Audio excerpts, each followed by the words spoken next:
I've always been interested in the urban legend stuff. Creepy stories, monsters, cryptids, and anything like it.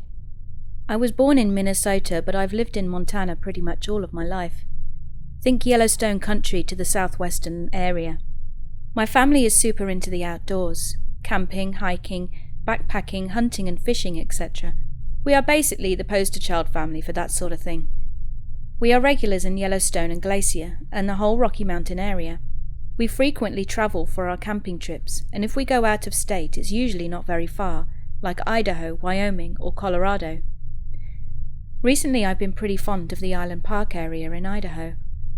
I couldn't tell you why, probably for the fishing, camping and ATV access. But we are fairly new regarding that area, and we've only really been spending time down there for about 2 years now. I don't really know if anything has ever happened there, or a lot about the history, so if anyone knows anything, please share it. For those of you who have never heard of Island Park or have never been there, here's a brief explanation. In my opinion, it's one of the strangest places in the Northwest. It's so weird because it's home to a lot of landmarks and sites. It's called a city, but essentially it's just a long road that runs through Taji National Forest, and off of this main road are several trails, roads and accesses where you can find campgrounds and other things. There are a few fairly large neighbourhoods where you can rent out cabins and such, but I don't know many people that live there full time. The ATV trails run everywhere. There's really no town area. Everything that's civilized is found off of the main road, including a very good Mexican restaurant, so you can be on one of the side roads for days at a time and not see another person or another gas station for miles. Don't get me wrong, it's a beautiful area with good fishing, and it's nice if you want to get away from everyone, but it's a sketchy area. There's nothing wrong with it, and I would recommend visiting it. The people there are friendly and it has a good atmosphere. I just get an unsettling feeling there at times. For example, there are parts in the forest where every tree looks the same and it's dead quiet. It makes me shiver. It makes me think of that story or joke that was made a while back, that Idaho isn't real and the government made it up. It makes me laugh every time because Island Park definitely gives off that vibe. So my family and I were camping at Upper Coffee Pot, a campground that was set quite far back in the forest, right on the Henry's Fork. A beautiful spot. We were at the head of the campground. So right next to our spot is a trailhead and another spot adjacent to us. All the other camping spots are down the road in the opposite direction.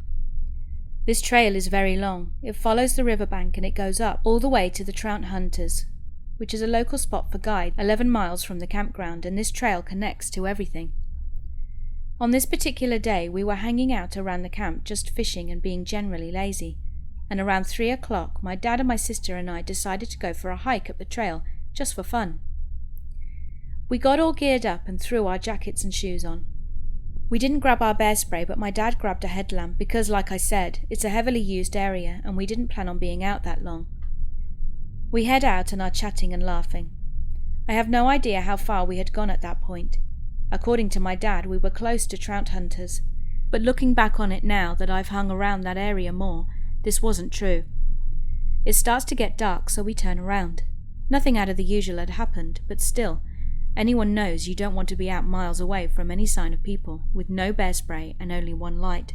It was getting dark quickly and there was no moon that night. We were trying to save the headlamp battery just in case we really needed it, so most of the time we were going along in the dark, watching the river and warning each other about debris, etc. If any of you are avid hikers or have been outside at night, know that time feels very different once it gets dark. Now, I'm not a wuss, and I consider myself a tough chick.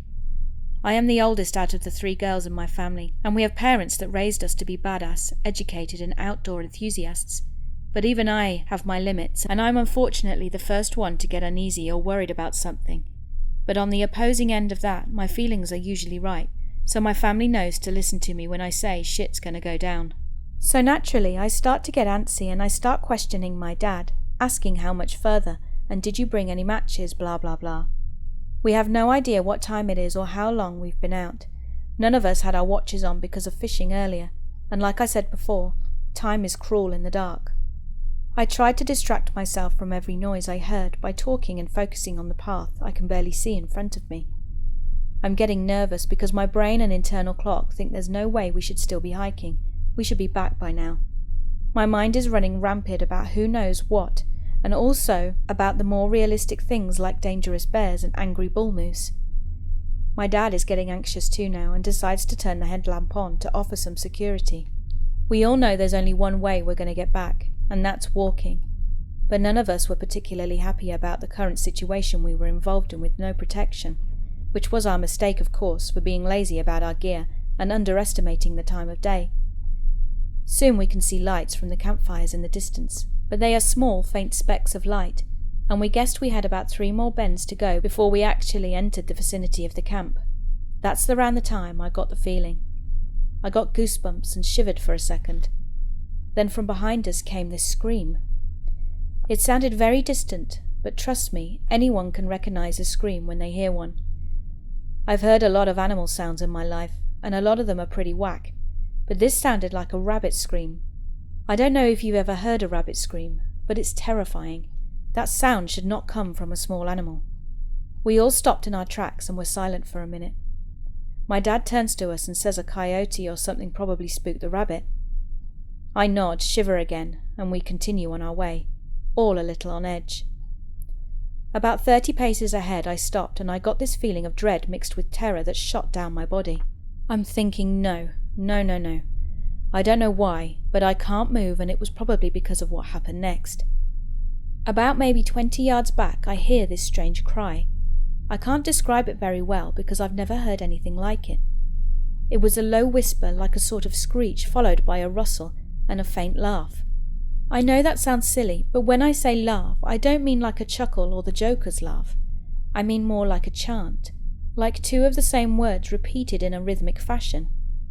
Note that the sound is very faint and low, but I can still hear how close it is. At this point I'm running to catch up with my sister and my dad, nearly pissing my pants. Who knows what else is out there, and I'm pretty much scaring myself at this point, instead of being rational. I catch up to them and my sister is pale. I ask her if they heard a sound, and she says, "You mean the rustle followed by the growl?" "Yeah." My dad looks at me and motions for us to keep going. I ask him if he's ever heard anything like that before, and he says it was probably the same thing we heard earlier. I kind of got the sense he was lying, but I didn't say anything, because if he was acting calm, it calmed me down. We continued around the next bend for a while, and suddenly we all froze. There's this rustle a couple of feet in front of us. My dad turned the headlamp off and we all stood still, holding our breath. If it's a bull moose, you don't want to catch him by surprise, so we decided to wait it out. After a minute and hearing no other sounds, we continued on. My dad is shining the headlamp on the ground, when he came to a sudden halt. My sister and I want to know what's going on, so we go take a look. On the ground were footprints. My dad gave a motion for us to be quiet, and we slowly followed them. They started out as a sort of spread out, long and almost human-shaped. Or maybe they belonged to a small bear or big back foot of a rabbit. Now not one of us was paying attention to where we were anymore. We were all staring at the footprints. My dad looked up and we were 10 feet from the opening of the trailhead, about 20 feet from our campsite. We can see my mother and my other sister sitting by the fire. We are all so relieved to be almost there, so we are joking around and continuing to look at the footprints. Obviously we don't want some hobo following us to our camp, or whatever they belong to. The prints got smaller and more closely spaced together. My dad mentioned how strange that was. This is where the story starts to get whack. The prints started to reassemble that of a deer or small elk now, and we were all totally confused. My dad suggested maybe the deer or elk had come from the water, which had caused the prints to look bigger and longer earlier on in the trail. How could they start by looking human or bear-like and turn into deer hooves? That's not even the strangest part. The longer we stood there, the more the information flooded in.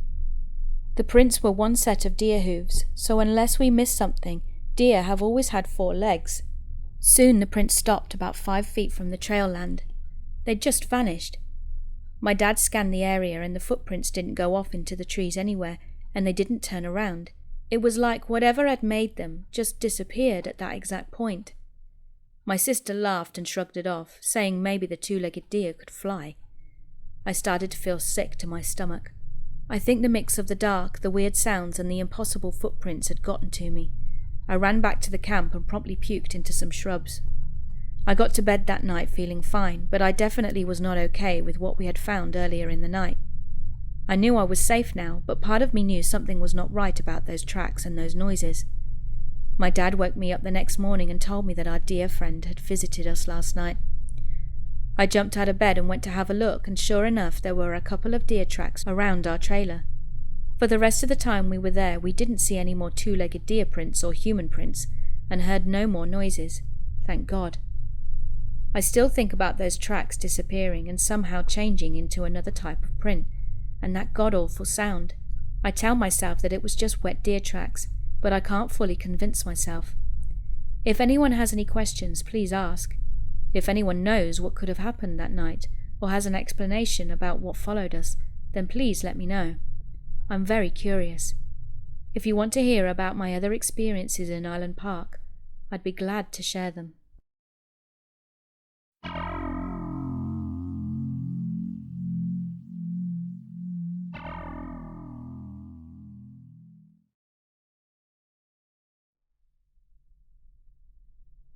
My wife got me a cat back in 2003. The first pet I've ever had that I truly considered my own. Her name was Elsie.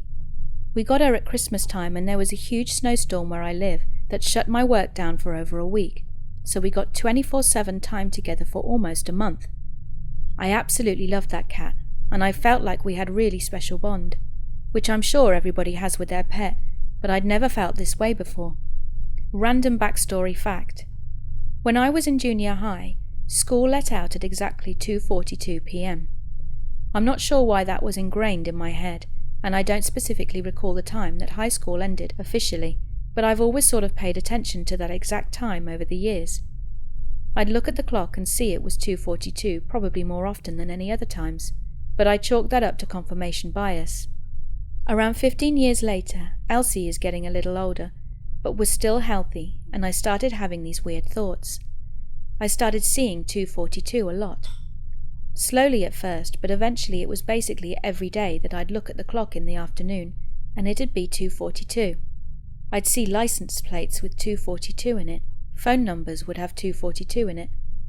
Times I would wake up in the middle of the night, it'd be 2:42 in the morning. I told my wife about this, and she'd already known about my obsession with 2:42, but I hadn't really brought it up in years. I start to think that maybe I'm about to die, and that I'm going to leave the world at 2:42. Every time I check the clock at that time, I sort of hold my breath for a minute, dodge another bullet, and move on. This goes on for a couple of months, maybe more. It just keeps getting worse every day. Meanwhile, my kitty is starting to lose weight and is having trouble eating. One day she starts shitting blood. I did a lot of research, and I kind of knew it was bad news. But more than that, I had a gut feeling it was bad and that she wouldn't make it. We took her to the vet, and they said she'd got advanced cancer. The vet said she doesn't have long to live. We took her home that night, and she was in absolute misery. She was screaming in pain whilst trying to do her business. She couldn't eat or drink any water. She just sat in a corner staring at the wall. That night she looked at me with an expression that was basically, "What are you going to do about this, human?" The next morning I called to have a vet come and administer an in-home euthanasia. The vet was supposed to be there at around noon, but showed up closer to 1 p.m. She'd gotten lost trying to find our house, which is weird because it's really easy to find. It's a very simple grid, and the chance of getting lost is near to zero. So the first odd thing, I was pacing around the house and distinctly heard my mother say, "I'm here." Now my mum died in 2007, and I've never had an auditory hallucination in my life, and I haven't heard my mum's voice since the day she died. I rarely even imagine her voice. I just can't do it. I don't even dream about her. So I look out of the front window, and at the exact same moment a truck pulls up to the curb. Nobody gets out, and the driver just sits in her truck for about a half an hour as my wife and I are pacing around. The vet finally comes up the steps, and we invite her in.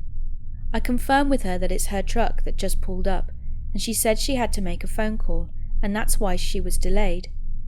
We spent around 15 to 20 minutes chatting. It's about 1:45 or 1:50 by now, and it's supposed to take 15 to 20 minutes for our kitty to fully be asleep before the vet gives her the final injection. She's not a big cat, and the vet says she gave her enough for a 30-pound dog, so it shouldn't take too long. The vet goes into the other room and we say our goodbyes as our sweet little Elsie drifts off to sleep. It's probably around 2:15 or so when the vet comes back in. The vet checks for reflexes and finds some, so we wait a few more minutes.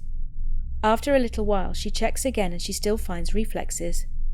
Again a few minutes later. Again, reflexes. She really shouldn't be doing this. It's the longest the vet had ever seen it take a 12-pound cat to actually go to sleep, and she had seriously loaded her up with that first drug. Finally, around the 5th time, I think, she checks. She doesn't find any signs of reflexes this time. The vet looks at us and I give the go-ahead. The vet then gives the injection, checks for the heartbeat. Nothing. Elsie's gone. I knew before I'd even looked. I glance at my phone. It's 2:42. So, that was weird. Over the next few weeks I kept seeing 42 on the clock at a really high rate. Probably the first 3 months or so. Almost as much as before. Probably more. I was depressed and felt like shit. Elsie's death hit me really hard. Honestly, I feel like a shithead saying this because I've lost both my parents, but this was harder. I guess because I was the one to make the decision. I had a really tough time for a while. One day I had a dream, an unbelievably vivid dream, maybe the most real a dream had ever felt. Our front door had blown open, and I could feel a breeze. I got out of bed to check on it. It was raining, cold, and very windy outside, and there's Elsie sitting on the front porch, switching her tail back and forth. I called her name and she turned to look at me. I could tell she wanted to leave, but she wasn't sure she could, or if she should. She was scared and I was scared too. She turned back to look outside, her tail still switching back and forth. I woke up. I've probably noticed 2:42 a handful of times since that dream, but it's like the whole event, the whole process of her passing, ended that night. I don't believe in God, but the universe is definitely a special place. Do you think it's possible to have a connection so deep that you can communicate things like this? Is this just a really weird coincidence? I mean, 12 hours a day, 60 minutes an hour. That's a 1 in 720 chance of hitting that number. It's not astronomical. Did I subconsciously arrange this so she'd die at exactly that time of day? But there was so much that had to go wrong for it to happen when it happened. It should have been over an hour earlier. I just can't explain it. The dream was weird too, of course, but it was just a dream. Maybe that was the amount of time I needed to process her death, and it symbolized the fact that I was moving on, allowing her to leave my mind. I don't know. I've read a theory that living creatures are like television sets, physical machines for tuning into a universal consciousness, but I'm not sure I can bring myself to believe that. Maybe. It'd be comforting if that were true. Anyway, the whole thing was weird, and I've only ever told my wife, so maybe somebody else would like to hear about it for a change. Thanks for reading.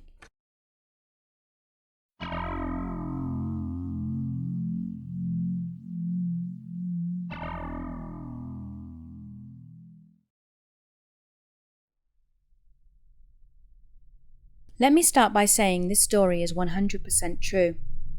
Every time I tell it or think about it, I get goosebumps. I'll spare you some time and avoid the lengthy post of details and hit the key points.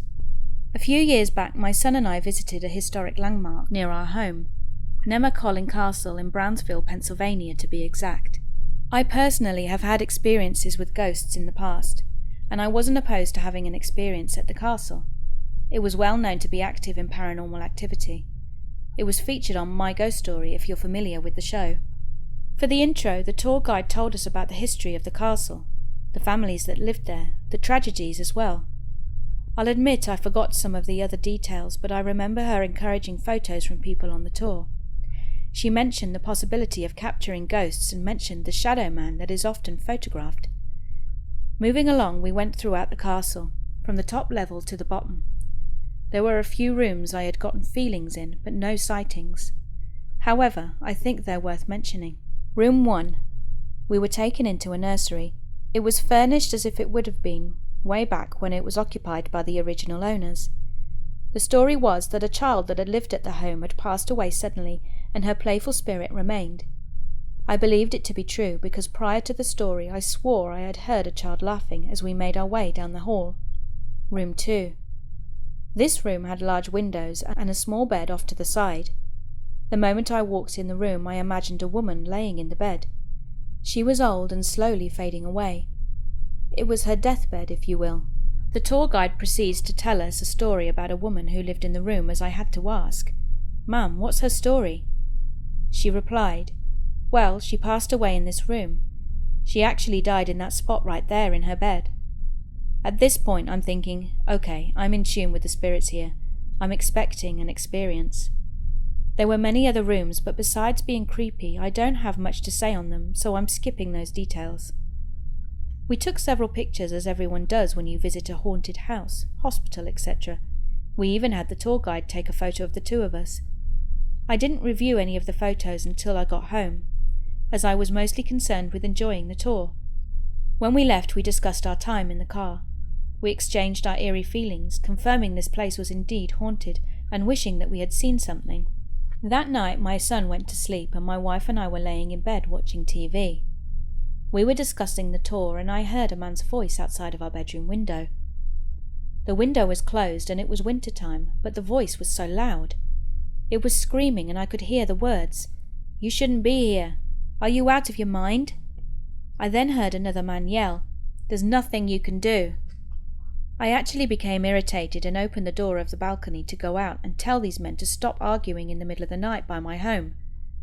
I'm telling you guys that when I opened that door to find complete silence out there and nobody standing around, all of the hair on my body stood up. I knew something was going on. There was no way these men just ran off. I would have seen them. The street was too long both ways and my home stood alone. I heard arguing and then 2 seconds later it was complete silence. It didn't make sense. My wife was pretty spooked, but I told her not to worry. They must have left. So we decided to get some sleep. During that night I had an experience that was just insane. I was having a nightmare that a man was attacking my wife, and she was so upset and frantic and calling for my help, and I was fighting this man off. Now sure, we all have nightmares, but here's the kicker. I woke up and I couldn't move. I was experiencing sleep paralysis. All I could hear was my wife next to me crying and trying to speak, but her voice sounded muffled. I'm fighting this weight on me so I can help her. Finally, I can move and I kiss her on the forehead and tell her it's okay, I'm here. I look over at the clock and it's 3 a.m, and without missing a beat she says, "I was having a nightmare. This man was attacking me and you fought him off, but when I woke up my body was stuck and I couldn't move. I could look around the room but I couldn't speak. I kept yelling for you but nothing would come out." That right there freaked me out so bad, because we had both had the same nightmare and experienced the same sleep paralysis. I knew it was something from this place we visited. Something bad had followed me home. I finally got out of bed after talking to my wife, who had no intention of going back to sleep. I offered to get us both some water. I returned to bed and we continued talking until somehow we both drifted back off to sleep. The next morning at breakfast we were silent. We were still freaked out, wondering if this was going to be an ongoing thing. My son came down to join us and asked, "Mum, when did you leave my room last night?" My wife looks at him strangely and replies, "What? I wasn't in your room last night." He kinda laughs and says, "Yeah, okay Mum, you definitely were, because I remember waking up to you laying down in my bed, rubbing my hair and kissing my forehead. It was at 3 a.m. exactly. I felt your hair when I rolled over and then I went back to sleep." When he told us that, I just lost my mind. "So you're telling me the exact same time we were being haunted, something appeared to our son in the form of my wife? Listen, I don't understand it all, but to this day it freaks me out. What's even crazier is later that day I looked through the photos I had taken, and there was a picture of me and my son with a shadow man that was super tall in between us. So at this point I'm like, man, I gotta make this thing go away. My wife kept complaining about weird stuff happening in the house. I promise you our house would be so dark inside, even with the blinds open it seemed like light just couldn't shine in. It got so bad that one day I got fed up. I was home alone and I remember yelling like a crazy person, shouting, "You are not welcome here! Messing with my family is not okay. This home is protected by the Lord." I had had enough at this point. Shortly after, this huge weight lifted off my shoulders and the home. Light was shining in as it had prior. It was crazy to me.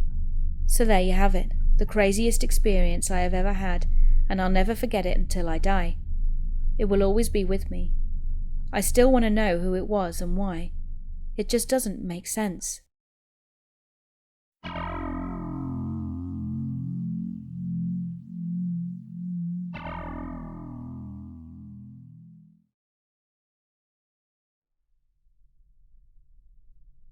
My parents have owned a tavern restaurant for 14 years in my small town.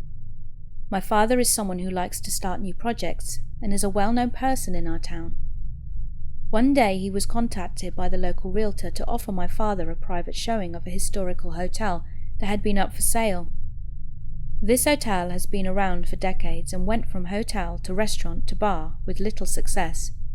Everyone who had owned it before put it back on the market within a year, but the bank had the title now, and the realtor told my father, "If you don't buy it and fix it up, they will plan on ripping it down."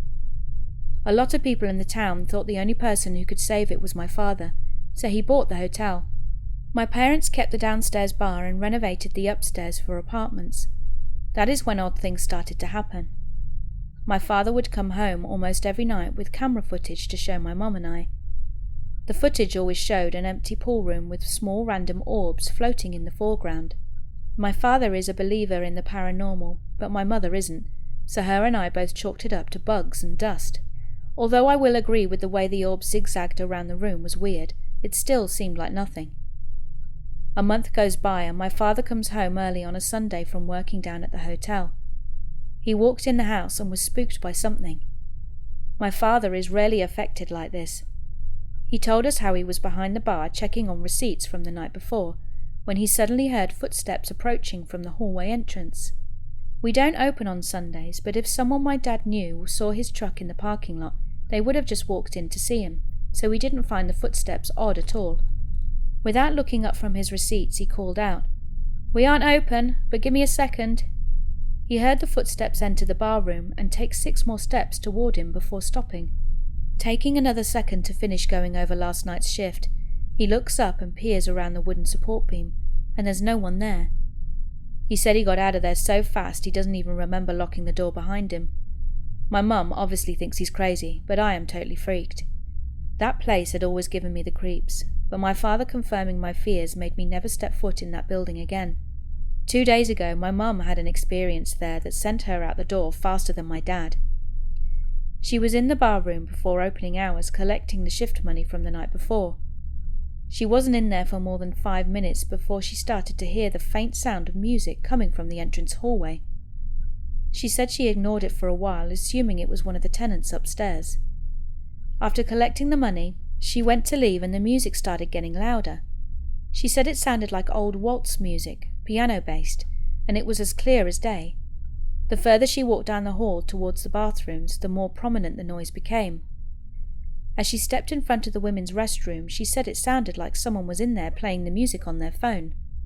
By this time, my mum was sufficiently freaked out and ran out of rational reasoning behind what it could be. Just as she was about to open the door, she said she heard the water turn on and off twice before running out of the building. In the parking lot, she called my dad to come down, certain someone had been in there with her, but when he came down to check it out, no one was there. Now my mum is a believer, and we are both properly terrified of that old creepy hotel. If there are any more updates, I'll post them, but I hope to God I don't have any.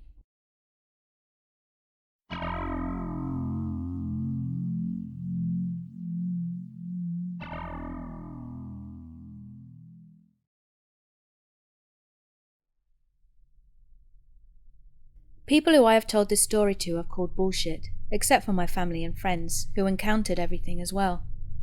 I stopped telling people about this because nobody believes me, and I plan on asking about the footage when my dad returns home. Back when I was in 6th grade, I had a friend who owned a Ouija board. We had never actually hung out, and I practically begged her to let us play with it. Eventually, though, instead, my dad bought one. Everyone in my family freaked out besides me and my dad. I was so stoked and excited to try it out. We had to attend a dinner in about an hour, so we decided to play around just to see if there was anything going on. This is where I made my first mistake. My second mistake was asking, "Is there anyone there to communicate?" when we'd started. Supposedly, now that I know, that opens the doors to practically anything. It could be any demon or spirit, etc. Preferably, you should ask for a specific person to prevent things like this happening. The person we spoke to went by the name Dee Dee and had been strangled to death by her own father at the age of 35. We had to end the game later on because we had to leave, and that's all I remember asking. The entire time, the only people that were saying I was moving it were my two sisters, because my dad and I both kept insisting neither of us were moving the planchette. Later on that night, when we got home, I began to get a really strange feeling. When it was time to go to sleep, I kept the light on and couldn't sleep, at all. I lived in a big city in Texas at the time, and that was the last time I had played with the Ouija board until I moved. About a half a year later, we moved to a smaller town in Texas, and something gave me the urge to play with the Ouija board again. My younger sister and I played, and the candle blew out. It had said it wanted to keep my sister forever, or something along those lines, so she started screaming and crying. We ended the game straight away, and I hadn't played for about another month after that. We played with a family friend, and we got through and spoke to some young girl who had overdosed. Still, at this time, everyone who hadn't played believed we were moving it. We played one last time, and it was my mum and I, and we tried to talk to her dead grandma. My mum said, "If it is her, then spell out her middle name," which I had not known. The board kept spelling out the first two letters, but had never spelt the entire name. Before we ended the conversation, the board kept spelling out Lil Peep and Gustav, and we kept asking questions and receiving responses that I didn't know the answers to. At the bottom of the board there was a picture of a woman with a spirit behind her, and the planchette kept continuously moving there. I never knew what that meant until we did the Ouija board. I was pretty freaked out knowing a spirit was right behind me. At one point the board kept going to O and Z, so we ended the game. Right when we said goodbye, I started crying hysterically and I couldn't stop. This is when things started getting weird. During the night we would hear scratching and someone whispering, and at first my parents thought it was all nonsense and thought my two sisters were making it up. At one point my sister said she'd heard footsteps behind her and thought someone was chasing her, but when she looked, no one was there. My dad's friend was a ghost hunter specialist, and we had him interview my siblings. He kept getting eerie vibes from my sister's room, and at first he didn't even believe us, so he decided he would conduct an investigation. It started with recording the audio in the room at night. He would pick up whispers and strange noises, but we could never exactly decipher what was being said. An overnight stay was arranged and would be the last part of the investigation. My dad and my dad's friend and his wife stayed at our house between the hours of 11 and 12 and 3 and 4 in the morning. Me and my siblings and mum stayed in a hotel whilst they were at the house. I had never seen my dad so scared in his life. He said that at one point they'd pulled out a spirit box. My dad was new to all of this, and the minute the spirit box said my dad's friend's name out loud, my dad became totally freaked out. It then continued to mock them all and started swearing at them. It sounded like multiple people talking. At the time we had beanbags in our house, and they would be constantly getting stepped on, along with the piano too.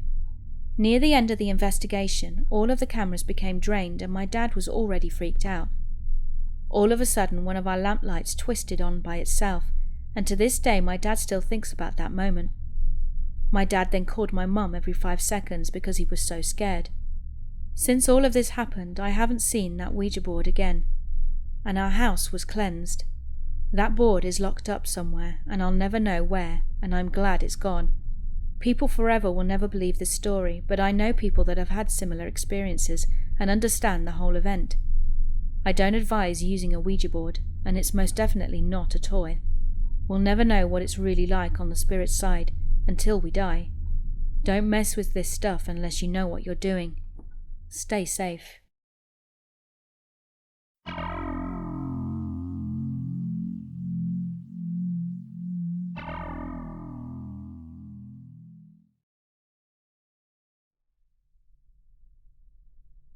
On December 12th of last year, me and my family moved into a new house.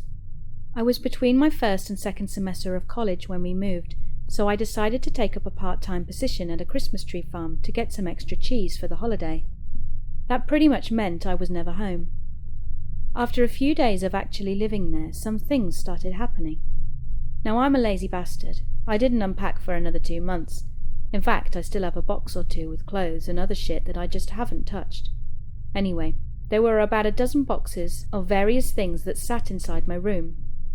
After a shift at the farm one night, I went to a buddy's house and spent the night, and didn't come home till 2 p.m. the next day, so I had been out of the house for over 24 hours. My mum was home alone decorating the living room when she started hearing boxes being thrown about in my bedroom. She assumed I was finally unpacking, so she didn't think much of it. The throwing became more and more aggressive as time went by, so she eventually busted into my room to figure out what my malfunction was, except all of the boxes were where I had left them and the room was empty. It was weird, but it got even weirder when my mum remembered that the guy who lived here several years ago committed suicide in the house on Christmas Eve. We had to do a lot of work on the place before we moved in it, so it had been almost 2 months before we actually did, which is why it slipped my mother's mind that the guy had died in there. I think his name was either Billy or Bobby, something that you name your kid that sounds good when they're a kid but becomes odd when they turn 30. Anyway, turns out he offed himself in my bedroom. It didn't really bother me, and I figured if he's gonna haunt me, it's cool, as long as he sticks to throwing boxes and doesn't actually mess with me. A day or two passes and I'm in my bedroom unpacking when I hear this loud crash and glass shattering, so I run downstairs to see what had happened and to make sure everyone was okay, and I see my parents just sitting on the couch. I asked what had happened and my mum just sort of gestures to the floor and said the clock fell. I looked and sure enough the clock we had on the wall had fallen off and was broken. She said not to worry about it and that she'd clean it in a minute. At first glance I thought that the screw I had planted in the wall to hang it had stripped out, but it didn't sit right with me. So I checked it out and the screw was still in the wall. I had to plant it into a stud in the wall with a daily long screw so it didn't pry itself out. This clock is stupid heavy, because it was a big decorative piece made of metal, and the place you hang it on is one of those little keyhole things on the back of it that you slide over the screw or nail to prevent it from falling. This clock definitely could not have fallen off the wall on its own, but my folks said that it had. The last encounter I personally had was definitely lackluster in comparison to the others. I was home alone and my dog was following me around trying to steal my sandwich. She's a 3-pound toy Yorkie poo, and despite giving everyone in the house grief for wanting this tiny dog, I like her enough to spoil her when nobody is looking. So I bent down to give her a little scrap of turkey, when she started freaking the fuck out. While I'm trying to calm her down, I hear this tapping on the stove. We have a cookie jar that we recycle to use as our cooking utensil container, and it sits between 2 of the eyes on the stove. I look over at it and it was gently rattling, but I figured it was just something that happened in the house and that I hadn't noticed. Like perhaps when the AC kicked on, it shook a bit or something. It didn't bother me at first, until it started getting more and more aggressive, until I thought the jar was going to explode or something. But before it could, everything went silent. No rattles, no barking, and even I realized I'd started holding my breath. The next day was Christmas Eve, and I was expecting the house to implode, but it didn't. Nothing happened in the house after that, until early this morning, which reminded me of all that other stuff. Nothing big happened. I got off from my shift at about 11 and went to bed at about 1. I was asleep for maybe an hour and a half to 2 hours when my dog started flipping out in the hallway. I got up and looked out in the hallway, but I didn't see a thing. My younger brother woke up and peeked out of his room, and he asked what was going on. We've had some issues with trespassing before, so I got very defensive of the house and sent my brother back to his room so I could take a look.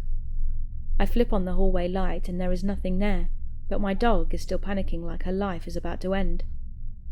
My parents' room is downstairs in the basement, so they don't really catch wind of any of this until the next day, when I tell them.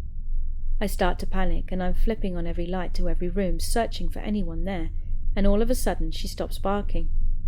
She wasn't calming down, she just ceased up. It reminded me of the cookie jar and I was relieved for about 2 seconds, because I realized then that nobody was really in the house. But I didn't like the idea of this old dude lingering around again, now that it's getting closer to Christmas.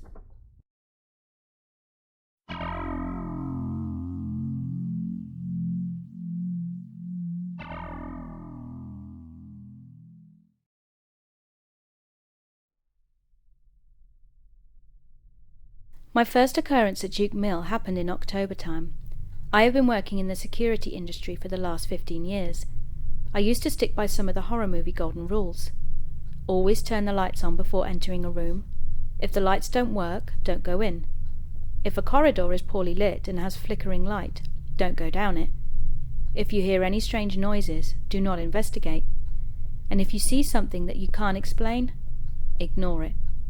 But since I started this job, all of these rules that help your average overweight ginger man have gone right out of the window, as I am expected and employed to do all of the above. So on with the story of my time working as a lone security officer at a place called Duke Mill, which was built in 1883. It's October and I have been working at the mill for only a few weeks at this point. I was going about my normal duties. I arrived at work at 5 a.m. and started to unlock the building, which had been bought by a catalogue company and had a small group of regular staff.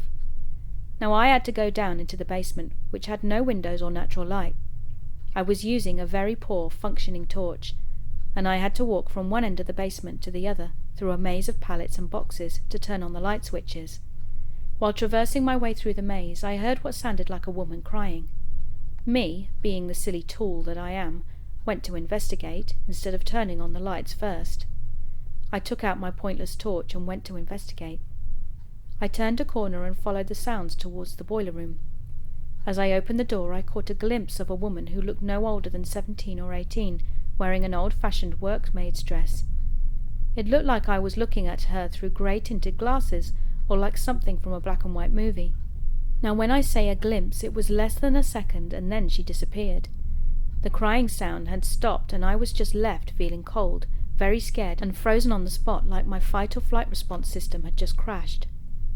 When the staff members arrived for work, they could see that I was shaken. When one of the longest-serving members asked me what was wrong, I told him that there was something in the basement. He chuckled, and without any description or tale from me, he just said, "I take it you've seen the grey lady, then?" It turns out that a few people have seen this grey lady, and some even refused to go anywhere near the old boiler room. After that, I heard crying on a few occasions when going into the basement, but then I adopted rule number 4. Oh, and I've invested in a better torch. My second occurrence at Duke Mill happened in the summer. I had just done my sweep of the building, ensuring all fans were off, windows and doors were closed, and secure lights off, and so on and so on. I set the intruder alarm and left the building. I drove my car through the gates before then locking them. While doing this, I looked up and noticed that all the windows on the top floor were wide open. So as you do, I thought it was the 12-hour shift affecting me. I must be tired, and dozy ass here forgot to close the windows. I went back into the building, having to turn off the alarms, and I made my way up to the very top floor. When I got there, all of the windows were closed. So I began checking all the floors again on the way down, to make sure everything was closed. I went back downstairs, set the alarm, and locked the doors. I walked back to my car, and when I looked up, all of the windows on the top floor were open again. Now no one is allowed inside this building without coming to me first to sign in, and all members of staff were signed in and out by me as they were searched before leaving the building. So I ran back to the building, not bothering to turn off the alarm this time. I ran up to the top floor to make sure that someone hadn't snuck in and was pulling a fast one. I nearly ripped the top floor door off its hinges going in there to confront whoever was messing with me. As I entered the floor once again, all the windows were shut and locked. Standing there, I remember quoting the great James Woods from the start of Scary Movie 2. "Fuck this," I said, and I hurried back downstairs, reset the alarm, locked the doors, and jumped in my car. I took one last look at the building, and all of the top floor windows were all closed. I stayed there for 2 more months, putting up with the random sounds of a woman crying and something messing with the windows, until I requested a transfer to a different site. I hope you have enjoyed reading about my experience at the mill.